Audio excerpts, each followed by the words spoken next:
Please don't make these mistakes if you're a beginner learning Korean. I've taught hundreds of people Korean, and I know that if you just avoid these mistakes, it's gonna save you so much time and you're gonna be able to speak Korean much faster. And that's why today, I'm gonna share with you the most common mistakes that beginner Korean learners make that you should avoid. And I'm gonna share with you helpful exercises, website, apps, and stories, so make sure you stick around. So let's start off with the first one, learning romanization, not Hangul. First of all, romanization is a method where you use your native language to learn how to read Korean. And people learn romanization because they want to compare how Korean sounds with the language that they already know. But here's where the problem happens. The sounds that we make in Korean are going to be different from the sounds that you make in your native language. It may be similar, but it's going to be different. But the moment you depend on romanization, you're actually not learning how to make the sounds that we make in Korean.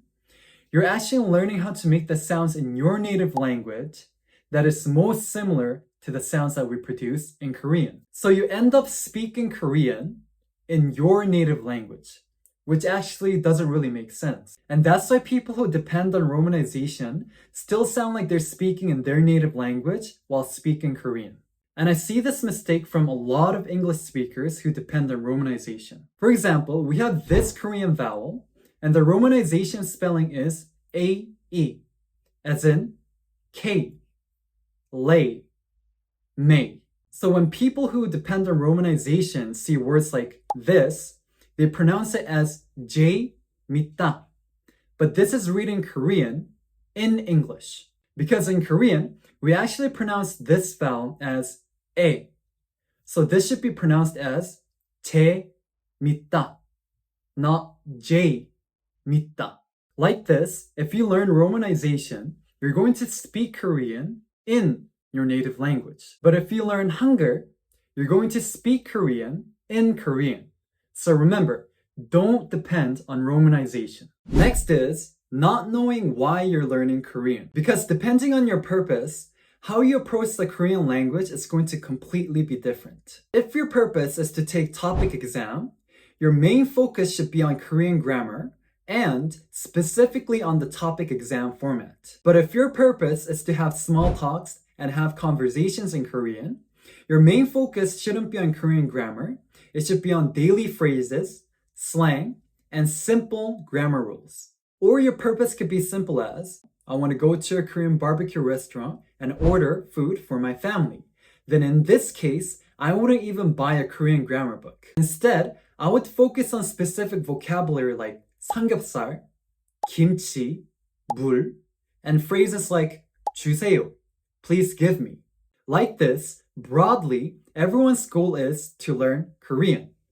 But the faster you identify your reason for learning Korean, the faster you'll be able to achieve your goal by saving time and efficiently focusing on the things that align with your goal. The next one is memorizing random vocabulary. When learning a language, memorizing vocabulary is one of the most difficult part, and personally for me too, I hated memorizing vocabulary. I remember when I was learning languages, I used to memorize random vocabulary, which is both inefficient and time-wasting. But instead, there's a way that can help you save time, and it's by organizing vocabulary that you're actually going to be using frequently. Because you need to remember, you're not memorizing vocabulary for some vocabulary test. You're memorizing it so that you can actually use it in conversation. And that's why you need to find your personal vocabulary list that's highly related to you. So I'm going to share with you a story why I think everyone should have their personal vocabulary list. When I was in high school, I actually learned Arabic. And one day, the Arabic teacher gave us a random vocabulary list, and it contained words like baking and sports. Fast forward to present day today, I don't remember the word for baking in Arabic because I'm really not interested in baking, nor have I tried baking in my life. So naturally, I never used it in my conversation. On the other hand, I still remember the word for sport, riyada. And the reason why I still remember is because I love sports and I love exercising. So naturally, I would use this word frequently in my daily conversation. Since everyone's interest and hobby is going to be totally different, that's why you need your own personal vocabulary list that's going to be a group of words that you're going to be frequently using in your conversation. Then how do you find your own personal vocabulary list? Let me show you how to do this. Okay, first you're gonna get a blank piece of paper and then you're gonna draw 4 circles. And within the 4 circles, you're going to write down the people you spend time with the most. But with one of the circles, make sure to write 저 or 나, which means me or I, okay?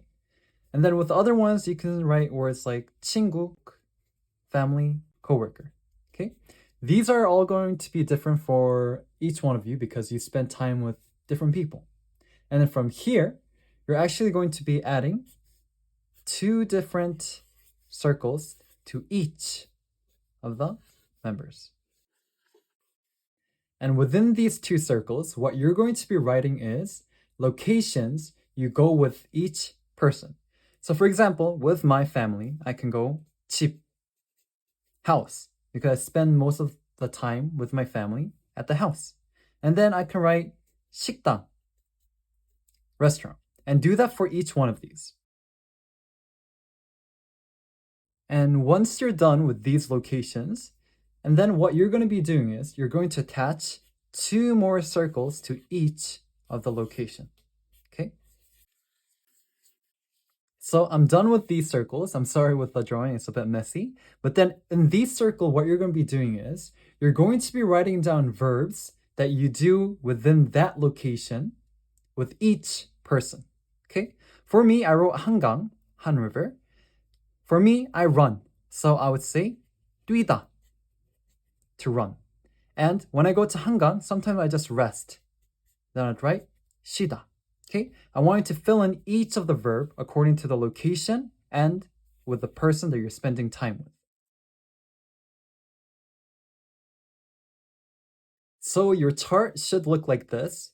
You should have 4 people, and attached to 4 people, you should have 2 location each, and then 2 verbs that you do with that person in that location.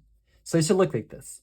The reason why you need to do this is you need to find your personal vocabulary list, okay? And when you write these, try to have as much as different verbs and location. Don't try to use the same ones, okay? So here we go. Right now from here, we have 28 vocabulary that you should focus memorizing first. So remember, don't memorize random vocabulary. Instead, create your personal vocabulary list that you think you are going to be using frequently in your conversation. And the next mistake is too much writing. I know that when you absorb new information, you like to take notes and practice writing Korean sentences on paper.